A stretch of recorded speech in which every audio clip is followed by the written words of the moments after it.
Alors, bonjour tout le monde. Mon nom est Martin Vézina et je suis responsable de communication et affaires publiques à l'Association Restauration Québec, mieux connu aussi sous son acronyme l'ARQ. C'est un grand plaisir que j'ai aujourd'hui de vous souhaiter la bienvenue à ce webinaire, une deuxième édition sur la subvention salariale d'urgence du Canada, qu'on connaît aussi peut-être pour plusieurs sous son acronyme, là, la SSUC. Et ce webinaire aujourd'hui, on va porter sur les nouveautés qui ont été apportées, je vous dirais, en août dernier. Justement, ce programme a été pour plusieurs d'entre vous une véritable bouée de sauvetage, leur permettant à tout le moins de limiter fortement les coûts de main-d'œuvre à votre réouverture, mais aussi pour les quelques mois suivant la réouverture. Malgré, je vous dirais, une certaine complexité dans les modalités, nous savons que vous avez été plusieurs à l'utiliser en regardant uniquement la forte participation que nous avons eue lors du premier webinaire sur ce sujet, mais aussi les multiples questions que nous avons reçues dans notre service d'information depuis la réouverture en juin. Comme d'ailleurs, il s'agit du rare programme qui n'est pas basé sur des prêts, vous en convenez, c'est évident pour nous que ce programme se devait de perdurer pour soutenir l'industrie qui doit fonctionner avec une capacité en salle réduite due aux mesures de santé publique. C'est d'ailleurs pourquoi votre association a travaillé activement dès le début de l'été pour obtenir du gouvernement fédéral une prolongation de la SSUC jusqu'en décembre. Nous avons aussi demandé certains assouplissements afin de s'assurer qu'un plus grand nombre d'établissements puissent y avoir droit. Le 17 juillet dernier, le travail de l'ARQ a porté fruit, notamment avec l'annonce par le ministre des Finances de l'époque, même si ça ne fait pas si longtemps que ça, de la prolongation de la SSUC jusqu'au 19 décembre 2020. En même temps, des modifications importantes ont été apportées au programme, permettant pour plusieurs de devenir une entreprise admissible.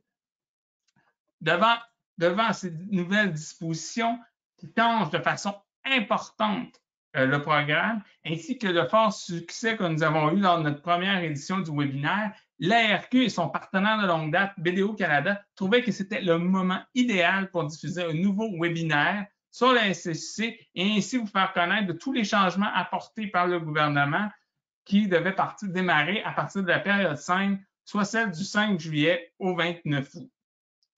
Ainsi, dans la prochaine heure, nous vous expliquerons les nouveaux critères d'admissibilité, le taux de base accordé et sa réduction graduelle, les critères pour obtenir la subvention complémentaire pouvant aller jusqu'à 25 %, la méthode de calcul, les périodes d'admissibilité et les périodes de référence.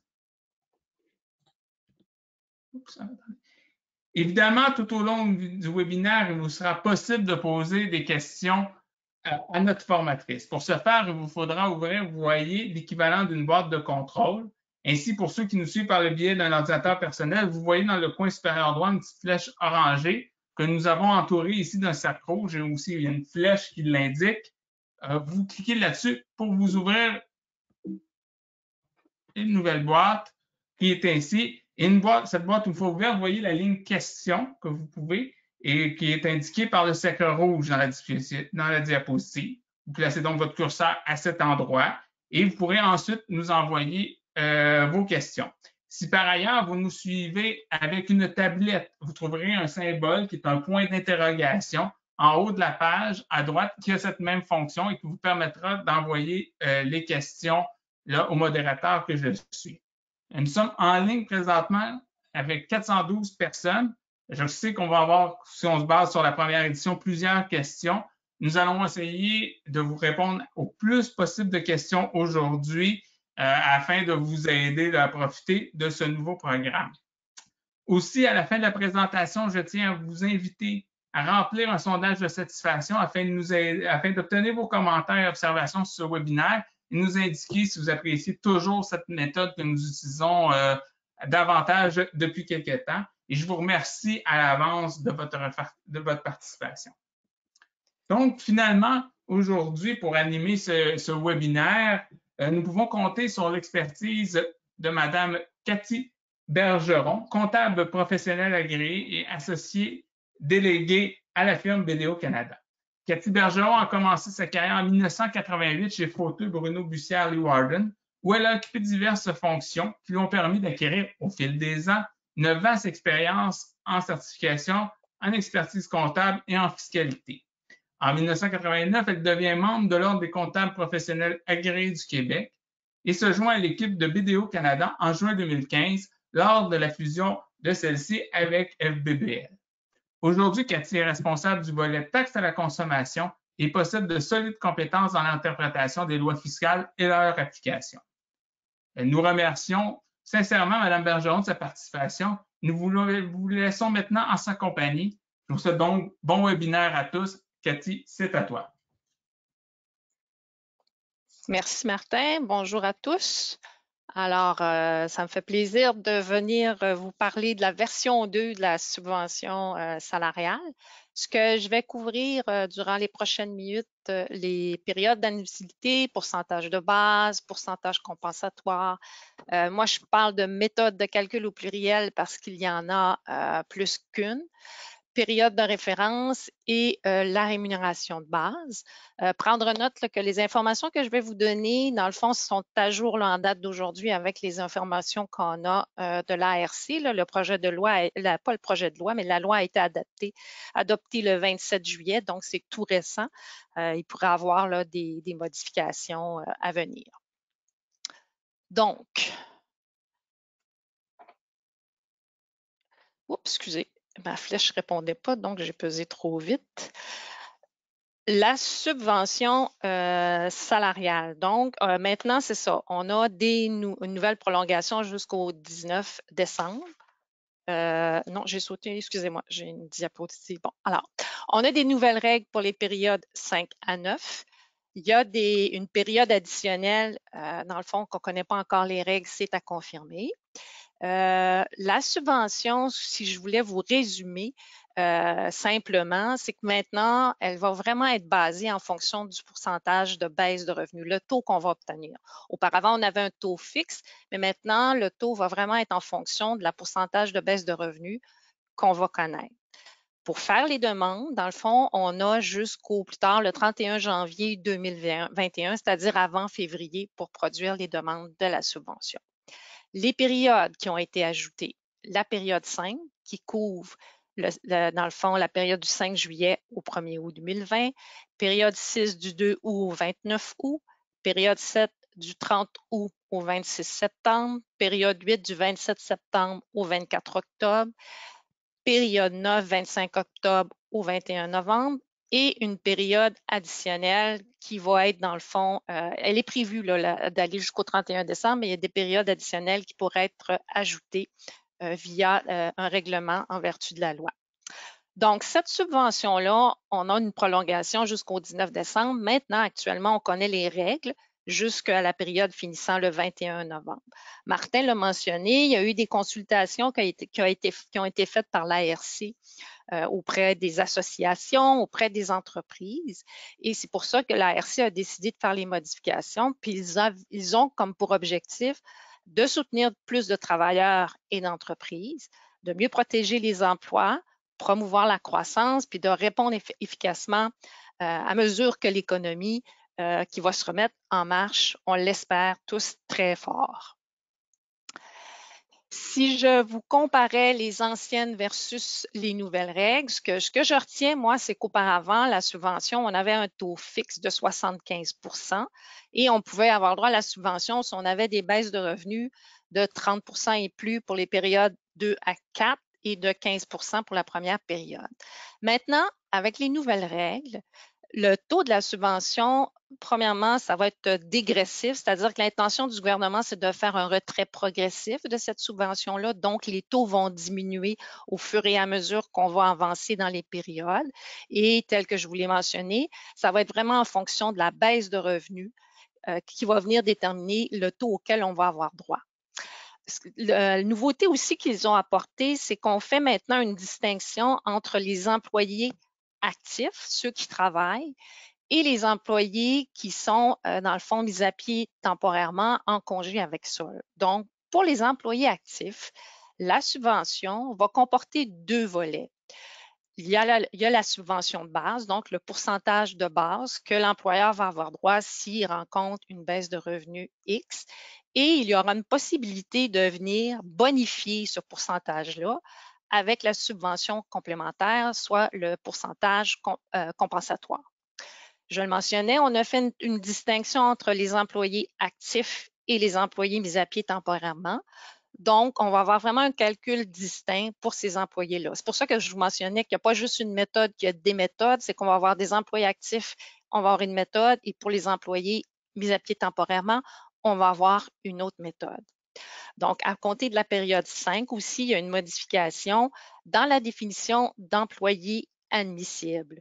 Auparavant, pour la période 1 à 4, si j'avais un employé pendant une période de 4 semaines, qui était 14 jours consécutifs sans travailler, cet employé-là n'était pas admissible. On ne pouvait pas l'inclure dans la demande de subvention. Pour les périodes 5 et suivantes, donc dans la période de 4 semaines, si un employé a travaillé juste une semaine, il va pouvoir être admissible. Prendre note aussi qu'il n'y a pas de changement au niveau des définitions. Quelle est la rémunération admissible? C'est les mêmes choses, les mêmes critères. Donc, si on y va plus en détail pour la subvention pour les employés actifs, comment elle va être déterminée et sur la base de quoi? Donc, si on part avec le premier volet, le pourcentage de base, si on a, dans le fond, des baisses de revenus de 50 et plus, on va avoir un taux fixe. Pour les périodes 5 et 6, le taux est de 60 %. Pour la période 7, le taux est de 50 % et pour la période 8, 40 % et période 9, 20 %. Alors, c'est là que vous voyez qu'on a une baisse progressive du taux, donc l'intention du gouvernement de faire un retrait progressif de cette aide aux entreprises. Tout n'est pas perdu. Si vous avez un pourcentage de baisse inférieur à 50 %, vous allez avoir encore droit à une subvention. Auparavant, si on avait des baisses de revenus inférieures à 30 %, on n'avait pas de subvention. Donc, c'est là que le gouvernement, dans le fond, vient aider plus d'entreprises. Si vous avez une baisse de revenus inférieure à 50 %, dans le fond, le pourcentage de base, il va être déterminé par une formule.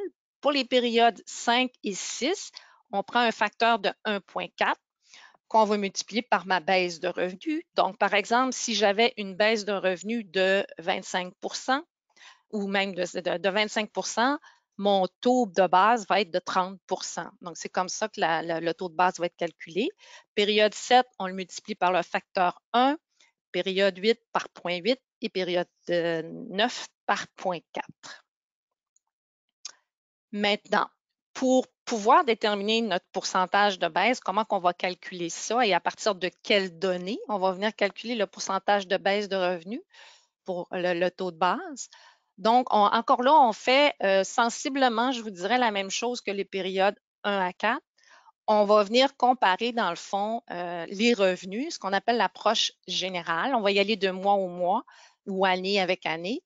Pour la période 5, la période de référence est le mois de juillet. Donc, je vais venir comparer mes revenus de juillet 2019 avec juin 2020. Et si j'ai une baisse de 50 % et plus, je vais avoir mon 60.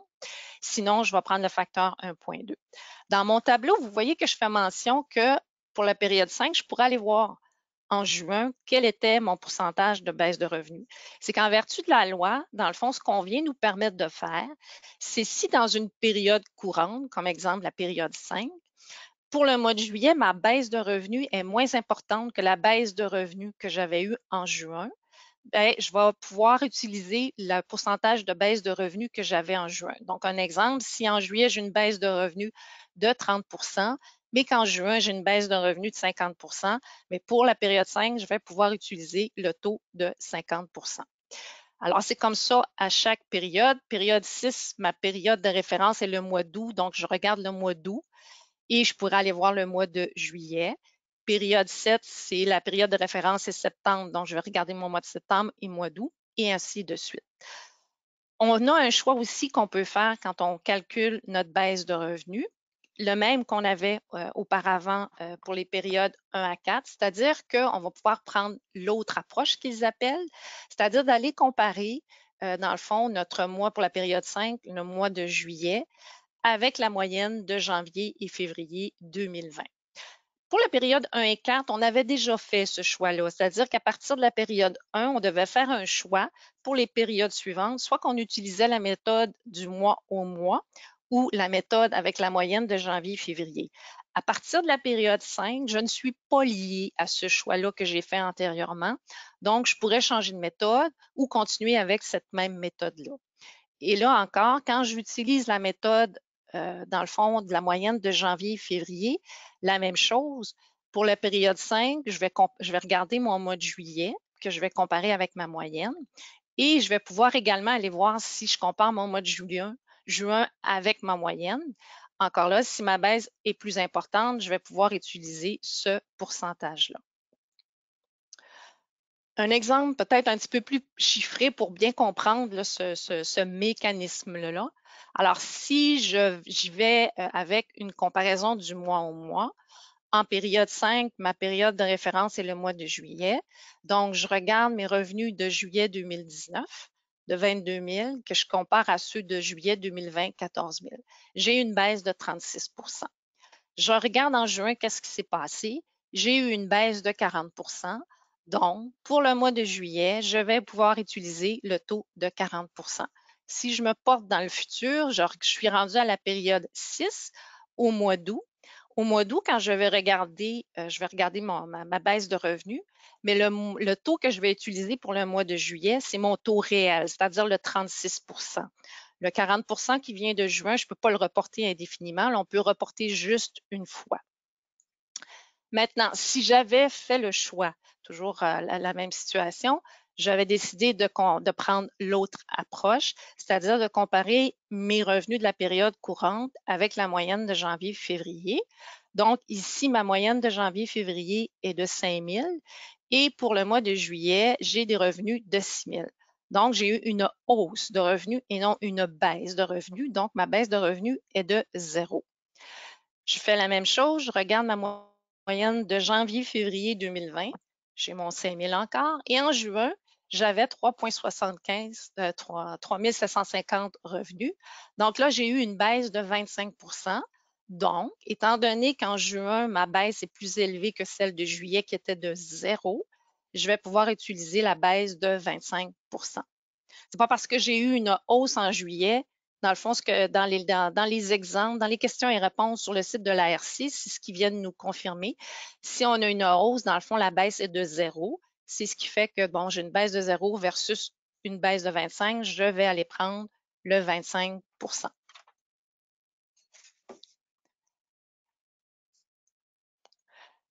Ça couvre, dans le fond, le premier volet, c'est-à-dire mon pourcentage de base. Maintenant, pour la majoration, dans le fond, la majoration, on a dans le fond le pourcentage compensatoire qui, dans le fond, le maximum qu'on peut aller chercher, c'est 25 %, ce qui fait en sorte que ça va être le moins du 25 % ou une formule. Cette formule-là, dans le fond, c'est un facteur de 1,25 % qu'on va multiplier par la différence entre le pourcentage compensatoire de baisse de revenus. Donc là aussi, on va venir dans le fond, mesurer une baisse de revenus, mais ce ne sera pas avec les mêmes informations qu'on a fait pour le pourcentage de base. Et à cette baisse de revenus-là, on va venir soustraire un 50 %. Donc, quand on regarde ça, on constate que pour avoir le pourcentage compensatoire, il faut avoir une baisse de revenus supérieure à 50 %. Si on a 50 %, on a 0, donc on n'est pas admissible. En regardant le tableau de droit, dans le fond, c'était pour vous montrer, quand on est à une baisse, un pourcentage compensatoire de baisse de revenus de 70 % et plus, on atteint automatiquement le maximum de 25 %. Vous avez les formules là, à droite pour peut-être mieux comprendre le mécanisme. À 65 %, on a dans le fond un pourcentage compensatoire de 18,75 %. À 60 % on est à 12,5, etc. Et on voit bien qu'à 50 et moins, on est à 0. Maintenant, comment on va, dans le fond, mesurer ce pourcentage compensatoire de baisse de revenus? Quelles données on va utiliser pour déterminer cette baisse de revenus-là?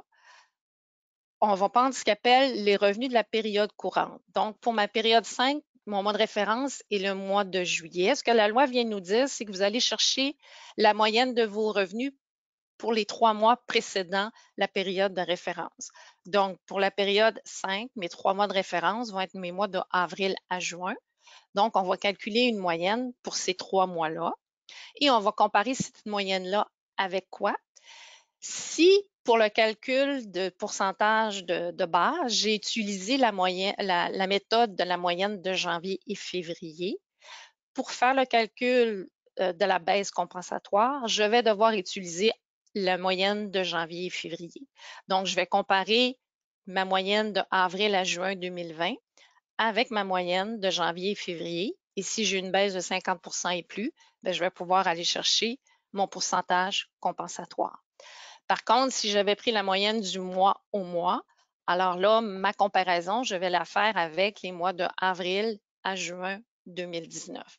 C'est que là, vous voyez l'importance, dans le fond, de bien déterminer vos revenus parce que ça vient vraiment là, influencer le pourcentage. Et au niveau des méthodes comptables, il n'y a pas eu de changement, c'est les mêmes règles, c'est la même chose. Vous utilisez la méthode comptable usuelle que vous avez pour comptabiliser vos résultats. Pour la période 6, le mois de référence est le mois d'août, donc c'est pour ça que je prends de mai à juillet. Période 7, c'est le mois de septembre, je vais prendre mes 3 mois de juin à août. Période 8, c'est le mois d'octobre, donc de juillet à septembre. Et période 9, c'est le mois de novembre, donc de août à octobre.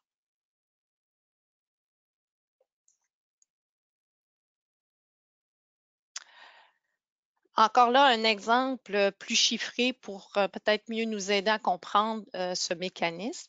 Donc, si j'utilisais pour calculer mon pourcentage de base la méthode du mois à mois, je suis toujours en période 5, donc ma référence est juillet 2020.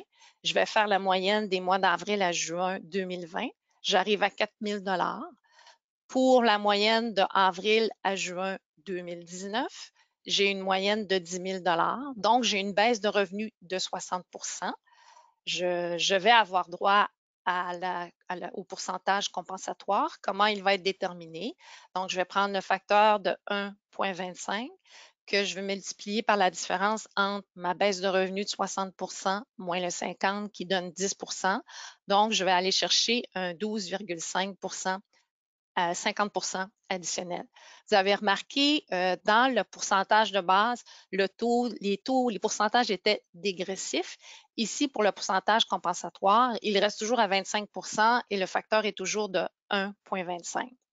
Par contre, si pour déterminer mon pourcentage de base, j'avais utilisé la moyenne de janvier et février, je vais devoir comparer ma moyenne de avril à juin, mon 4 000 $, à ma moyenne de janvier-février qui est de 14 000 $. Donc ici, j'ai une baisse de 71,4 Donc, j'atteins le maximum, je suis en haut de 70 Je vais aller chercher le pourcentage compensatoire à 25 Excusez-moi, je vais juste prendre une petite gorgée.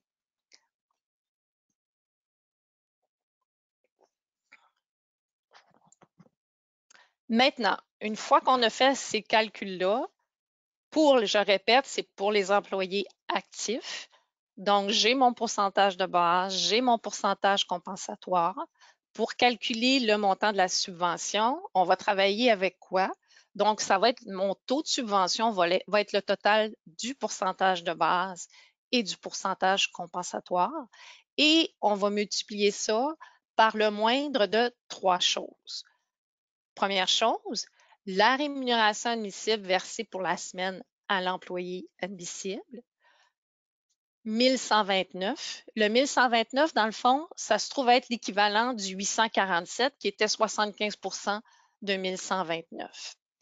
Et si l'employé est un employé lié à l'employeur, je vais avoir besoin d'une rémunération de base de l'employé pour pouvoir aller déterminer ma subvention parce que je vais devoir prendre le moindre de ces trois chiffres-là.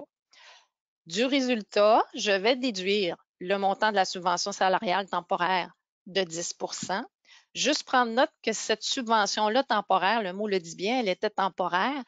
Elle s'est terminée le 19 juin. Donc, je l'ai mis là parce que dans la loi, ils n'ont pas fait de changement, puis ça demeure toujours là dans la formule. Mais théoriquement, pour les périodes futures, vous ne devriez pas avoir à déduire de montant parce que cette subvention-là, elle est terminée. Et on va déduire également si vous avez des employés qui sont dans le cadre du programme de travail partagé. Donc, on va devoir venir déduire les montants que ces employés-là ont reçus.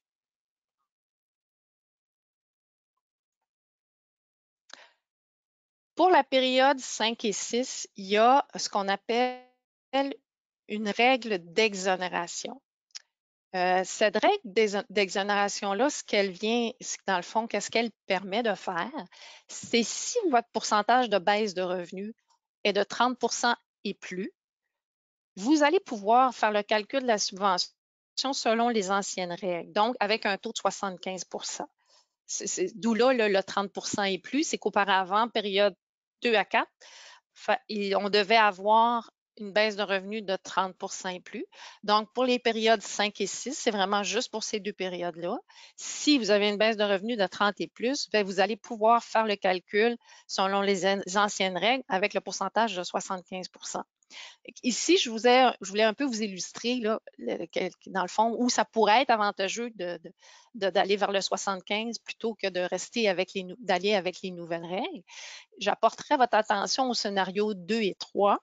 Donc, pour le scénario 2, j'ai un pourcentage de baisse de revenus de 40 donc je suis supérieure au 30 Je pourrais aller faire mes calculs avec le taux de 75 mais si je continue l'exercice, je vais aller voir mon pourcentage de baisse compensatoire de revenus quand je compare mes 3 mois de revenus, ma moyenne, avec soit la moyenne de janvier, février ou les 3 mois de l'année précédente.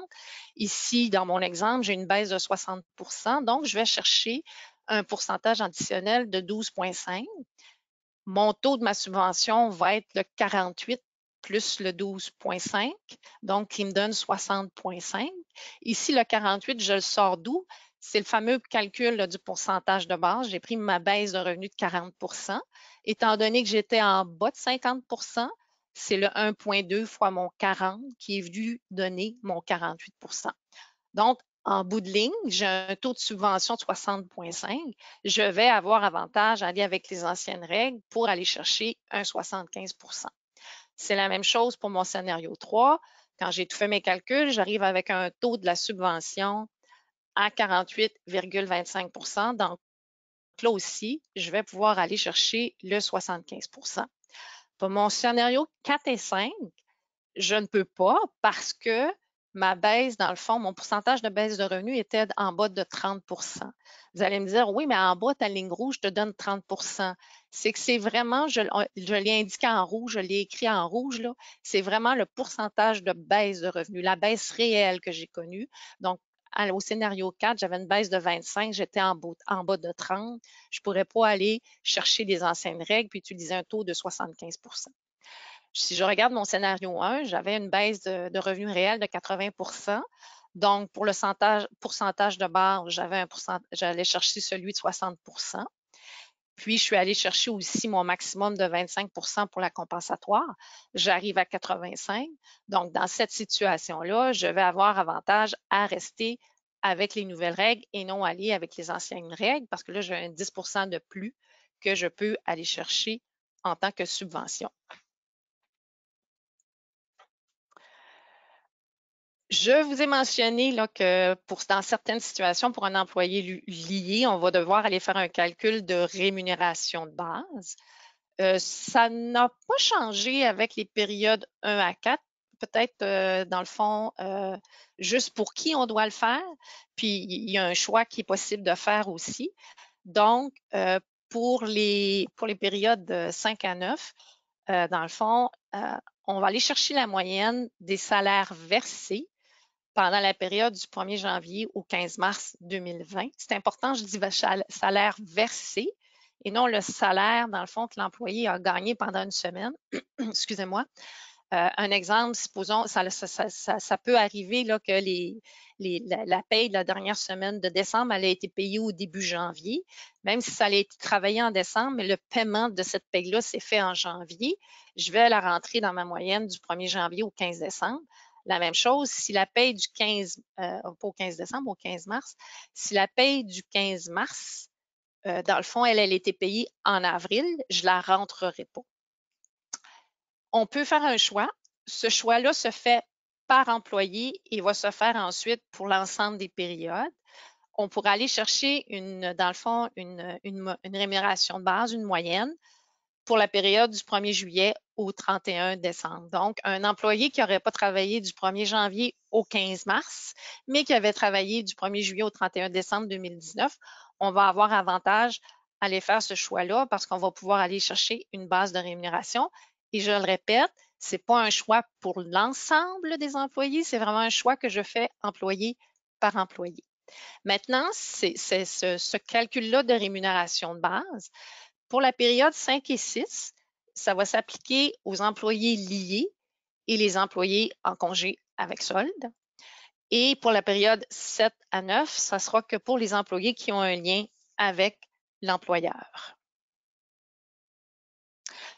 Petite précision, quand on fait la moyenne hebdomadaire, si pendant la période, un exemple, si pendant la période du 1er janvier au 15 mars, l'employé aurait été 7 jours consécutifs sans travailler, quand je fais ma moyenne, je vais venir exclure là, cette période-là pour faire ma moyenne adéquatement.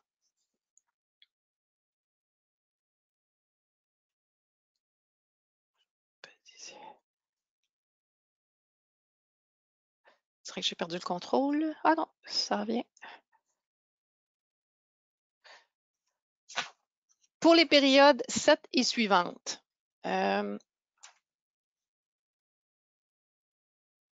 attendez, je pense que j'ai sauté une. Oui. Donc, ça, maintenant, on a terminé le calcul pour les employés actifs. Maintenant, pour les employés en congé avec sol ou mis à pied temporairement, le calcul, je vous l'ai mentionné, est différent. Donc, pour la période 5 et 6, on va avoir le droit à une subvention si on connaît un pourcentage de baisse de revenus ou un pourcentage compensatoire est supérieur à 0. C'est un ou l'autre. Je pourrais avoir un pourcentage de baisse de revenus de 10 puis 0 pourcentage compensatoire. Je vais y avoir droit parce qu'un ou l'autre est plus élevé que 0. La subvention à ce moment-là va être égale à quoi? Le plus élevé de deux choses. Premier élément, l'élément A. Puis ça, dans le fond, vous allez peut-être reconnaître un peu les chiffres puis les calculs. C'est pas mal copier-coller aux anciennes règles qu'on avait là, pour les périodes 1 à 4. Donc, mon élément A, dans le fond, c'est 75 de la rémunération versée pour la semaine de l'employé qui était en congé payé, jusqu'à un maximum de 847 par semaine. Et bien, si c'est un employé lié, c'est 0. Dans le fond, je peux pas, mon montant est 0 ici. Mon élément B, là, ça va être le moindre de la rémunération versée jusqu'à concurrence de 847 ou 75 de la rémunération hebdomadaire versée avant la crise. C'est là qu'on a besoin là, de venir faire notre fameux calcul de la rémunération hebdomadaire. Puis je vais prendre le plus élevé de ces deux montants-là. À ce montant-là, on va venir ajouter le montant total des cotisations de l'employeur à l'assurance emploi, au RRQ, RQAP, payé dans le fond sur le salaire de l'employé qui était admissible et en congé payé. On va déduire la même chose, le montant de la subvention salariale de 10 C'était le calcul pour les employés mis à pied temporairement pour les périodes 5 et 6. Pour les périodes 7 et suivantes, le calcul est différent. Ça va être le moindre, la rémunération qui va avoir été versée à l'employé ou un montant prescrit par règlement. Donc ici, on a un beau point d'interrogation parce qu'on ne connaît pas encore le montant. À ce jour, là, il n'y a aucun règlement qui a été adopté, donc ce montant-là est inconnu. Donc, ce qui veut dire que pour maintenant, on ne peut pas calculer là, cette subvention-là, on ne connaît pas le montant. Ça va être nul si l'employé est lié à l'employeur et que cet employé-là n'a pas de rémunération de base. Sa rémunération de base est à 0, donc on n'aura pas le droit à la subvention. Ça va être également nul. Dans le fond, pour y avoir droit, l'employeur doit avoir une baisse de revenus ou un pourcentage compensatoire supérieur à 0. Comme tantôt, c'est un ou l'autre, pas les deux. Et là aussi, si on a une baisse de revenus ou un pourcentage compensatoire supérieur à 0, on va venir ajouter les montants de cotisation de l'employeur à l'assurance-emploi RQ, RQAP, qui vont avoir été payés sur les salaires des employés en congé payés. Ça fait le tour, dans le fond, des règles là, sur le calcul de la subvention. C'est quand même assez complexe, même je vous dirais que c'est plus complexe qu'avant parce qu'ils sont venus nous faire une distinction entre différents employés. J'ai fait un tableau peut-être, pas peut-être, pour dans le fond, peut-être imaginer un peu plus les résultats puis comment les calculs se font. Donc, je suis en période 5, la période du 5 juillet au 1er août. J'ai, dans le fond, dans mon exemple, mon pourcentage de base que j'obtiens est de 28,24, c'est-à-dire que j'avais une baisse de revenus inférieure à 50 donc, c'est mon 1,2 fois ma baisse de revenus de 23,53 qui me donne 28,24. Et je n'avais pas de pourcentage compensatoire, donc ma subvention est à 28,24. Puis je ne peux pas aller chercher le 75 parce que je suis en bas de 30 Moi, pour un premier employé, c'est un employé qui n'est pas lié à l'employeur. Il travaille, c'est un employé actif. Donc, je l'ai rémunéré 825 La subvention que je vais avoir est de 232,98. Mon deuxième employé est un employé non lié actif, mais il a gagné 1200, donc ma subvention est de 318. Pourquoi que c'est pas mon 28 fois le 1200? C'est le 1129 qui rentre en ligne de compte, donc ça va être 28,24 fois mon 1129. Ici, mon troisième employé est un employé non lié en congé payé. Donc, je vais rentrer dans les règles, le 75 etc. Sa base de rémunération est de 330. Je l'ai payé 420. Donc, ma subvention va être 315, qui est mon fameux 75 de 420. Toujours un employé non lié payé sans base de rémunération. Cet employé-là, dans le fond, je lui ai versé 500. Donc, il va avoir une subvention de 375, qui est 75 de 500. Mon avant-dernier employé est un employé lié qui est actif sans base de rémunération. Donc, étant donné qu'il n'y a pas de base de rémunération, c'est un employé lié, je n'ai pas le droit à la subvention. Dernier exemple, employé lié en congé payé, sans base de rémunération. Donc, je lui ai versé 230, puis lui aussi, à cause qu'il n'y a pas de base de rémunération, je n'ai pas le droit à la subvention. Peut-être pour y aller un petit peu plus en détail, là, je vous lance des chiffres comme ça, c'est un peu plus difficile à suivre. Dans les prochaines diapositives, dans le fond, j'ai donné le détail des calculs. Donc, si je vois que mon employé non lié actif, mon taux de ma subvention était de 28,24, c'était le moindre de la rémunération versée pour la semaine, ou 1129, donc c'est mon taux fois 825. Pour mon autre employé qui était à 1200, étant donné que c'était le moindre de la rémunération 1129, c'était mon taux fois le 1129. Pour l'employé non lié en congé, c'était la règle spéciale pour les employés en congé avec solde, c'était le plus élevé de 75 de la rémunération versée qui est mon 315, ou le moindre de la rémunération versée le 420, ou 75 de ma base de rémunération. Donc, le moindre de 420 et 247 et 247. Mais comme c'était le plus élevé de 315 ou 247, ma subvention est de 315. Pour un employé non lié en congé payé sans base de rémunération, mon 75 fois 500, ma rémunération versée qui me donne mon 375, et le moindre de la rémunération ou le 75 fois la base de rémunération, ça me donne 0, mon moins élevé 0. Mais comme c'est le plus élevé de 375 ou 0, je vais chercher le 375. Pour mes employés liés, donc celui qui était lié sans base de rémunération et il était actif, donc je prends mon taux de subvention, c'était le moins de la rémunération versée, 350 ou 1129, et j'avais besoin d'une rémunération de base. Donc, ma rémunération de base était de 0. C'est là que le moindre vient remporter et je n'ai pas de subvention pour cet employé-là. Pour mon autre employé qui est en congé sans base de rémunération, pour la fameuse règle pour les employés en congé payé, je vais chercher le plus élevé de mon élément A ou B. Donc, mon élément A, c'est 75 de 1230. la rémunération versée pour la semaine.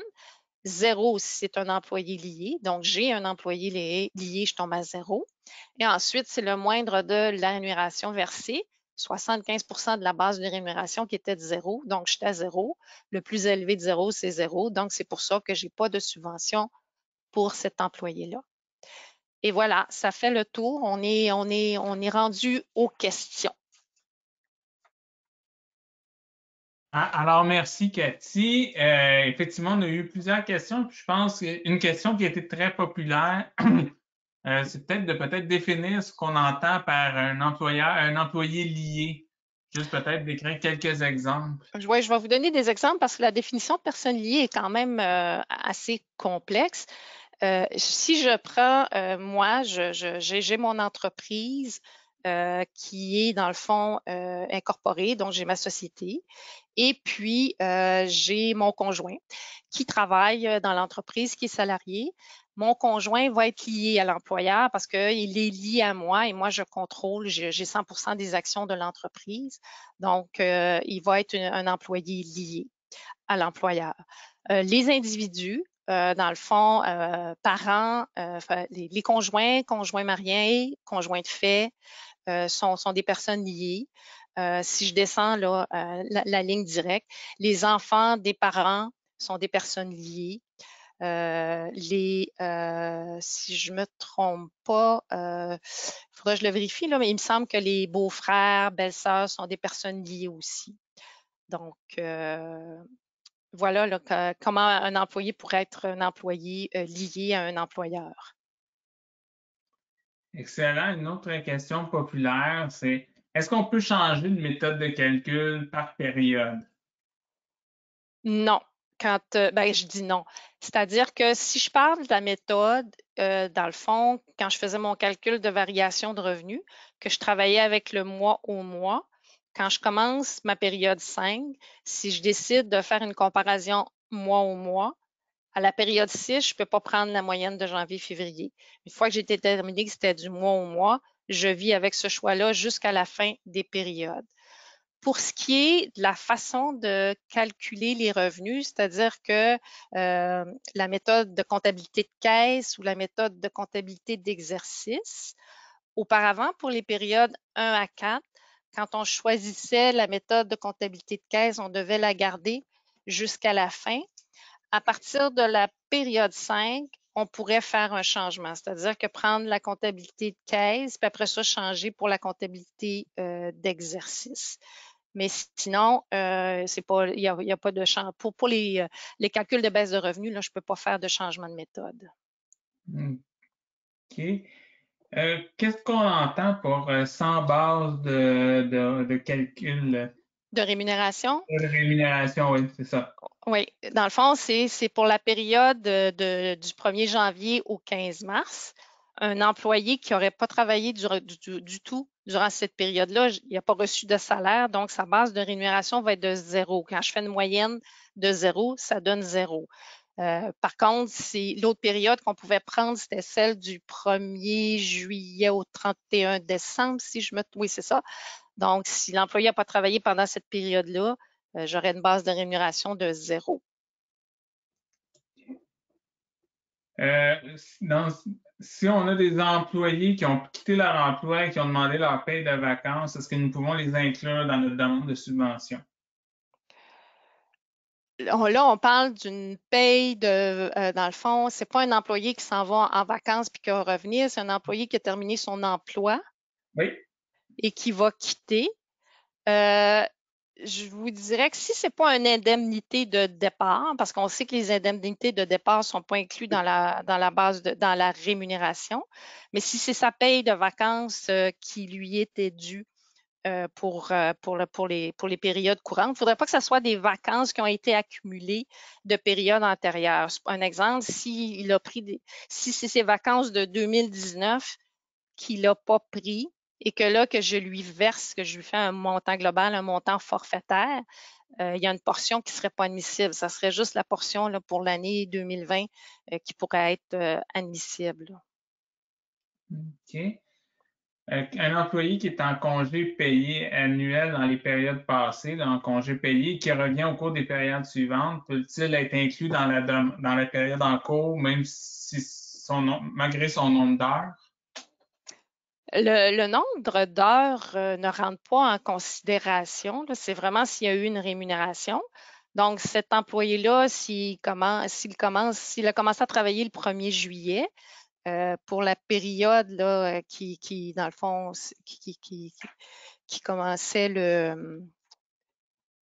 il sera admissible s'il travaille la période du 5 juillet au 1er août, s'il a travaillé ces semaines-là. C'est pas parce qu'il était en congé rémunéré avant. Il faut juste faire attention, là, si c'est un employé lié, il y a les fameuses règles. Mais s'il a travaillé du 5 juillet au 1er août puis qu'il travaille, s'il fait juste 10 heures par semaine, dans le fond, c'est la rémunération qu'il va avoir gagnée là, qui va être admissible à la subvention. Autre question, est-ce que les DAS, mais je parle plutôt de cotisation de l'employeur, rentrent dans la subvention? Pour être plus précis, lorsque je vais devoir payer mes cotisations patronales, est-ce que je peux ajouter ce montant dans la somme que je réclame pour la subvention? Donc, les DAS, mais côté patron, là. Seulement pour les employés qui sont en congé avec solde. Dans le fond, pour ces employés-là, la part de l'employeur à l'assurance emploi, le RQAP et le RRQ va pouvoir être ajoutée à la subvention. Mais pour un employé qui a travaillé, non. Est-ce que les subventions sont admissibles à la subvention salariale? Je ne comprends pas la question, les Est-ce que les subventions. pourboires, les revenus de pourboire OK, sont-ils admissibles dans le calcul de la ben, subvention salariale? Les oui, pourboires reçus par les gens oui, de service. oui, c'est correct. Dans le fond, ce qui rentre dans la rémunération, au niveau des pourboires, les pourboires déclarés et les pourboires attribués font partie de la rémunération. Donc, ils rentrent dans le calcul, là, quand on fait le calcul de la subvention salariale pour l'employé, cet employé-là, les employés qui reçoivent des pourboires déclarés puis des pourboires attribués, ils rentrent dans le calcul de la rémunération. Et quelqu'un justement qui n'a pas réclamé ces montants-là sur ses rapports précédents, est-il possible de les modifier dans les périodes précédentes? Oui, l'ARC maintenant le permet de venir modifier une demande de subvention d'une période antérieure. Quand vous rentrez sur le site, il vous pose toujours la question, là, la première question, si je ne me trompe pas, qui est posée, c'est est-ce une nouvelle demande ou est-ce une modification d'une demande antérieure? Donc, vous pourriez venir modifier une demande antérieure. Y existe-t-il des délais pour les soumissions, justement pour quelqu'un qui réouvre le 23 juin, par exemple, à l'ouverture, puis peuvent-ils appliquer encore pour les périodes antérieures? Oui, Antérieures, c'est-à-dire, par exemple, la période de juillet, là, dans ce cas-là. oui, oui, pour chaque période, dans le fond, il faut faire les demandes au plus tard avant février 2021. Donc, vous pourriez faire en décembre 2020 vos demandes de subvention pour les mois, pour les périodes de 1 à 9. Ben, on sera peut-être pas. Oui, en décembre, on va être rendu à 9. Vous pourriez faire vos demandes pour les périodes de 1 à 9. Le délai, dans le fond, c'est avant février 2021. J'ai des gens qui veulent, au niveau de la cohabitation avec la prestation canadienne d'urgence, la PCU, est-ce qu'un employé qui était sur une période de la PCU peut être dans le calcul d'une subvention salariale pour la partie de travail qu'il effectue? Pour la partie travail qu'il effectue, oui, c'est la responsabilité de l'employé s'il reçoit plus que 1 000 de rembourser la PCU, mais pour l'employeur, si l'employé a travaillé des heures, c'est pas parce que l'employé reçoit la PCU qu'il devait. C'est pas dans les critères d'admissibilité d'un employé. Pour qu'un employé soit admissible, c'est vraiment, il faut qu'il y ait une rémunération puis que l'employé ait travaillé. Dans un restaurant qui a des appareils de loterie vidéo, est-ce que la commission qu'il reçoit pour la loterie vidéo entre dans le calcul des revenus? Si cette commission-là, quand vous calculez les montants pour déduire à la source, l'impôt, RQAP, etc., ça fait partie de la rémunération.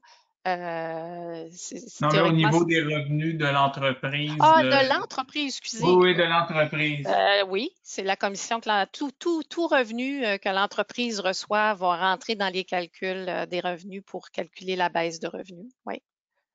Est-ce que c'est la même chose pour les revenus de subvention, les crédits d'impôt pour le calcul des revenus d'entreprise? Bien, pour les revenus de subvention, la subvention salariale que l'entreprise ou l'employeur reçoit, elle n'est pas inclue dans le calcul des revenus admissibles.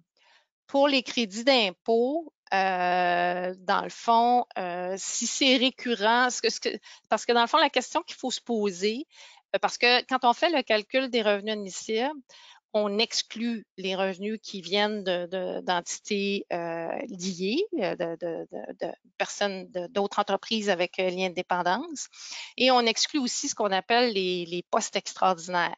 Donc, à savoir si une subvention est dans le fond, une autre subvention d'un gouvernement est un poste extraordinaire, est-ce que ça fait partie des activités normales de l'entreprise? Là, il faut voir, il faut se poser la question, est-ce que c'est récurrent? Est-ce que c'est quelque chose que je contrôle? Est-ce que ça revient à chaque année? Fait que, dépendamment de la situation, possiblement que ça devrait être inclus dans les revenus. Autre question, est-ce qu'un congé de paternité est considéré comme un congé payé? Ben, c'est un congé. Un congé de paternité, oui, c'est un congé payé. De toute façon, le RQAP en paie une partie. Si l'employeur rémunère une partie, c'est un congé payé. Mais là, je ne sais pas si on pose la question en vertu de la différence entre un employé actif et un employé mis à pied temporairement. Ça, à ce niveau-là, ce que j'ai vu sur le site de l'ARC, parce que maintenant, sur le site de l'ARC, je l'ai testé ce matin, là, on peut aller faire la demande pour la période 5. Et puis, c'est ça, j'ai fait un test ce matin. Puis quand je regardais les feuilles de calcul aussi, les fichiers Excel de l'ARC sont là pour permettre de faire les feuilles de calcul. Et ce que j'ai vu sur les feuilles de l'ARC, ce qu'ils indiquaient, pour un employé en congé avec solde, la spécification qu'ils ont mentionnée, c'est un employé qui n'est pas en vacances. Donc, est-ce qu'un employé qui est en congé parental va être un employé en congé avec solde? Je vous avoue que la question est très bonne. En ayant vu ce que j'ai vu sur l'ARC, je vous dirais, de ce que je comprends de l'interprétation de l'ARC, c'est qu'un employé qui est en vacances n'est pas un employé en congé avec solde, mais un employé qui est en congé de paternité pourrait être considéré comme un employé en congé avec solde, mais ça serait une question, là, possiblement que dans les jours à venir ou les semaines à venir, que sur le site de l'ARC, à ce niveau-là, qu'il va y avoir des précisions, là. J'ai une autre question, plus pour des nouvelles entreprises. Il y en a certains, là, soit qui démarraient en janvier, en février ou en mars. Est-ce que c'est disponible pour eux, la subvention salariale? Est-ce que s'ils ouvrent fin janvier, c'est le prorata des jours? Comment ça peut fonctionner pour les gens qui étaient en ouverture dans la période de référence là, entre janvier et mars? Dans les conditions pour pouvoir avoir droit à la subvention, il faut que l'entreprise ou l'employeur avait, en date du 15 mars, un compte de DAS auprès de l'ARC. Ça, c'est dans les conditions pour avoir droit à la subvention. Donc, si on n'avait pas de compte de DAS le 15 mars, théoriquement, on ne serait pas admissible. Si on a démarré le 15 janvier, puis qu'on avait un numéro de DAS à partir de ce moment-là, dans le fond, oui, on sera admissible si on est des employés. Puis, comment qu'on va comparer, dans le fond, notre baisse de revenus? Dans ces situations-là, on va y aller là, avec la moyenne de janvier et février parce que le 15 mars 2019, on n'était pas en opération. C'est ce que la loi indique. Là, si on n'était pas en opération le 15 mars 2019, quand on fait notre calcul de baisse de revenus, ben, on va aller utiliser la moyenne de janvier et février qu'on va comparer avec nos périodes courantes. Si j'ai démarré le 15 janvier, c'est sûr que je vais prorater mon mois de janvier. Là. Je ne ferai pas le résultat de janvier plus celui de février divisé par 2. Si j'ai 15 jours sur 30 jours en février, en janvier, c'est-à-dire, puis que j'en ai, mettons, 28 en février, bien, quand je vais faire ma moyenne, je vais la prorater sur le total de, dans le fond, mes jours ouvrables sur les jours calendriers de janvier-février. OK, je regarde voir si j'ai autre chose. Ah, les indemnités de départ. Donc, par exemple, si je reviens, là, on a parlé précédemment, mais on a congédié un employé. Est-ce que l'indemnité de départ est admissible pour la subvention? L'indemnité de départ ne rentre pas, je vais juste le vérifier là, dans la loi, mais c'était écrit là, dans le fond, ils l'ont vraiment spécifié dans la rémunération admissible. Dans le fond, ça ne comprend pas une allocation de retraite, mais les indemnités de départ, à ma connaissance, ne devraient pas rentrer là, dans le calcul de la rémunération. Est-ce qu'on a le droit de prendre la règle d'exonération pour la période 6, donc celle d'août, et prendre la nouvelle base de calcul pour la période 5? Oui, c'est période par période. C'est pas parce que en période 5, si je prends les nouvelles règles, est-ce que je serais pas, c'est pas un choix. C'est-à-dire que le gouvernement, quand, dans le fond, pour ces calculs-là, il veut vraiment donner le maximum à l'employeur. C'est pas du tout un choix qui est fait, c'est pour optimiser la subvention pour l'employeur. Donc, à la période 5, si c'est plus avantageux pour l'employeur de prendre les nouvelles règles, il va prendre les nouvelles règles. Et la période 6, si c'est plus avantageux d'aller prendre les anciennes règles, le 75 il va aller pouvoir prendre le 75 Dans le cas de, je dirais, un groupe de restaurants là, ou des corporations liées, s'il y en a qui ont fermé des restaurants en 2019 et 2020, est-ce qu'il doit prendre en compte les restaurants qui étaient ouverts en 2019, peut-être plus en 2020 pour le comparatif des ventes? Ça dépend, là, c'est parce que quand on fait le calcul de revenus, il y a des choix qui peuvent être faits. Quand on a des groupes d'entreprises, dans le fond, dans la loi, on fait la référence là, dans le fond, à faire un calcul consolidé ou non consolidé, là. Donc, ça, on n'a pas l'obligation, là, c'est des choix qui sont faits. Donc, faut aller voir qu'est-ce qui est le plus avantageux.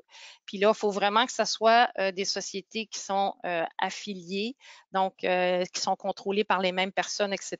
Là, ça, je vous dirais, là, pour la notion d'affilié, c'est quand même très complexe. Ça serait de vérifier avec votre fiscaliste, mais à savoir si on, dans un groupe d'entreprises, si on regroupe les entreprises, dans le fond, c'est ça, faut premièrement déterminer est-ce que c'est un groupe d'entreprises affiliées. Puis si oui, si on décide de toutes les regrouper, on ne peut pas aller chercher juste certaines, il faut toutes les additionner. C'est un choix que l'ensemble des entreprises doivent faire. Donc, c'est ça, ça dépend des situations. Est-ce que la rémunération qu'on appelle la rémunération admissible versée à l'employé correspond à la paie reçue durant une période aux heures effectuées durant cette période? Est-ce que c'est ça que ça veut dire, la rémunération admissible versée? Quand on parle, dans le fond, pour calculer la subvention, quand on est dans les périodes, un exemple là, de la période 5 qui commence le 5 juillet puis qui se termine le 1er août, pour cette période-là, je vais vraiment regarder les semaines de travail. Donc, pour cette période-là du 5 juillet au 1er août, si dans le fond, je ne sais pas moi, pour quelle journée, mais c'est pour un exemple, supposons que le 8 juillet, j'ai versé, l'employé aurait reçu une paye, mais c'était pour la semaine d'avant qui finissait le 4 juillet, elle ne rentrera pas. Pour ces périodes-là, c'est vraiment là, les heures de travail qui ont été faites durant ces semaines-là. Puis ce qui est important, c'est qu'au moment où on fait la demande de subvention, la paye doit être versée. Ça serait le cas, un exemple, un employé qui serait payé, dans le fond, deux fois, dans le fond, aux 15 jours. ou une fois par mois, c'est sûr que, puis que ça serait dans le fond à la fin du mois. Fait que si je prends ma période du 5 juillet au 1er août, l'employé pour le mois d'août, ben, c'est juste une journée en mois d'août, mais en tout cas, peu importe. Ce même employé-là, il a reçu une paye le 31 juillet, mais c'était pour tout le mois de juillet. Donc, il faudrait que je fasse un prorata parce que les 4 premiers jours de juillet, dans le fond, c'était pour une autre période. Donc, c'est vraiment pour les semaines travaillées durant la période. Puis, ce qui est important, c'est au moment où on fait la demande, ces salaires-là doivent être versés. Ce qui est différent de la rémunération de base, qui, elle, c'est vraiment le salaire versé pendant la période. Si un employé parti en congé de maternité au mois de mars a été remplacé en mai, est-ce que cet employé temporaire est admissible à la subvention, même sans base de rémunération pour la base de janvier à mars? Oui, il va être en mai, mais là, en mai, il va juste falloir faire attention. On est dans les périodes 1 à 4, puis un employé admissible, s'il était 14 jours consécutifs sans rémunération, dans le fond, il y a peut-être une période là, qu'il ne serait pas admissible. Là. Si je prends un exemple, on dit qu'il est engagé en mai. Supposons j'ai ma période 3 là, qui commençait le 10 mai, qui se finissait le 6 juin. S'il a commencé le 31 mai, ben, j'ai un 14 jours qui aurait été, dans le fond, sans rémunération. Donc là, il ne serait pas admissible pour la période 3, mais à partir de la période 4, je pourrais le prendre, même s'il n'y a pas de base de rémunération. La base de rémunération va nous empêcher d'avoir une subvention si c'est un employé lié. Quand c'est un employé qui est non lié, dans le fond, ça ne nous empêchera pas, sauf pour la règle de 14 jours, là, pour les périodes 1 à 4, ça ne nous empêchera pas là, que le salaire soit subventionné. Est-ce que pour être considéré employé lié, faut-il que le propriétaire ait 100% des actions ou y a-t-il un pourcentage minimum d'actions pour être C'est un, considéré? c'est, oui, c'est une notion de contrôle. Donc, la personne qui contrôle l'entreprise, la notion de contrôle, normalement, on dit que c'est 50 mais il y a le contrôle de fait aussi, là, c'est assez compliqué, mais on pourrait être deux actionnaires dans une entreprise. Moi, j'ai 60, puis mon ami a 40. C'est moi qui ai le contrôle, j'ai 60 Donc, moi, je suis liée. Donc, si mes enfants travaillent, ça va être des personnes liées à l'employeur. Mais ça, c'est de Je le pense que ça va valider être là, clair. avec vos fiscalistes pour savoir est-ce que cette personne-là, elle est liée ou pas, juste pour être certain, là, parce que c'est quand même des notions qui sont assez complexes. Et dans le cas, on va prendre un club de golf le restaurant est fermé, donc il n'y a pas de revenus à la restauration, mais il y a des revenus de golf, de droit de jeu. Est-ce qu'il est possible de différencier les revenus de droit de jeu des revenus de restauration? Est-ce que je peux faire le calcul seulement avec les revenus de la restauration par rapport à l'an passé ou je dois calculer les revenus totaux du golf avec l'état des résultats Je dois pour avoir droit calculer, à subvention? ouais, on doit calculer les revenus totaux. Je ne peux pas y aller par secteur d'activité de l'entreprise. Si dans ma société, c'est ça, le golf, dans le fond, a sa source de revenus au droit de joute puis au restaurant, ben, je ne peux pas isoler le restaurant puis comparer, puis là, j'ai une baisse de revenus, mais pas pour le golf. C'est vraiment pour l'ensemble des revenus qu'il y a dans l'entité. Euh, je dirais peut-être, disons que, est-ce est-ce qu'il y a une date pour, parce que j'ai beaucoup de questions sur les employés engagés à partir de telle date. Est-ce que les nouveaux employés, est-ce qu'il y a une date pour laquelle ils ne sont pas admissibles à la subvention ou tout nouvel employé est admissible? Tout nouvel employé est admissible. Il n'y a pas de date, sauf là, toujours là, dans les périodes 1 à 4, la règle de 14 jours. Mais à partir de la période 5, un employé qui commence, c'est un nouvel employé, il vous versez un salaire, il va être admissible. Mais je vous rappelle, si c'est un employé lié, là, c'est une autre histoire, ça prend une base de rémunération.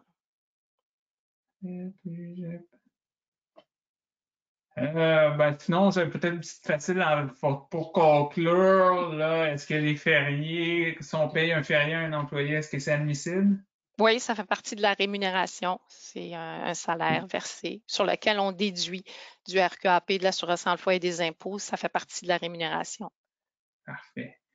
Alors, merci Cathy de nous avoir donné cette heure là, aujourd'hui. On a pris une bonne heure pour faire un petit tour là, au niveau de cette subvention salariale-là. Je vous dirais que j'ai placé, parce que beaucoup de monde nous ont demandé d'avoir la présentation, alors je l'ai mis dans les documents distribués. Donc, elle devrait vous être acheminée par courriel là, à tous les inscrits, tous ceux qui se sont inscrits, pas nécessairement ceux qui ont participé, par courriel. Mais sachez, il y a aussi même un plan B. On va le mettre sur notre site web, aussi la présentation. Et un plus, nous allons avoir aussi la captation, donc l'enregistrement d'aujourd'hui sera disponible. Elle vous sera aussi, pour tous ceux qui sont inscrits, envoyé directement par courriel là, avec la plateforme GoToWebinar. Et elle sera aussi disponible sur notre site web et sur notre chaîne YouTube. Donc oui, peut-être si vous avez besoin, ça reste assez technique ce qu'on a présenté aujourd'hui. Donc ça va vous permettre de peut-être revisionner plusieurs fois, une ou plusieurs fois pour vous permettre à ce niveau-là là, de profiter de ce programme-là. Je tiens à vous signifier qu'on a toujours un sondage quand on va terminer le webinaire ou quand vous allez quitter le webinaire, il y a un sondage de satisfaction et je vous invite à le remplir. Ça nous permet de savoir si la formule tient toujours, s'il y a des améliorations à faire. Vous aviez vu la RQ, on est vraiment dirigé vers les webinaires. On en a fait plusieurs, que ce soit avec le THQ, que ce soit avec Vidéo-Canada sur la subvention salariale ou celui que nous avons fait là, à l'interne, là, les mesures sanitaires. Donc, on croit que c'est une manière de vous aider, mais pour être sûr de bien vous aider, mais c'est intéressant d'avoir votre feedback là-dessus. Je sais, j'ai vu quelques dernières questions. Là, oui, ça se peut que le site web de l'ARC ne fonctionne pas. Ils ont été piratés en fin de semaine, donc ils ont coupé les accès pour quelques jours, le temps qu'ils règlent la situation. Donc, peut-être attendre quelques jours là, avant de faire votre demande. Donc, voilà. Sur ce point, je vous remercie. Je remercie à nouveau Cathy pour toutes les informations qu'elle nous a données aujourd'hui et je vous souhaite une bonne fin de journée à tous. Au revoir.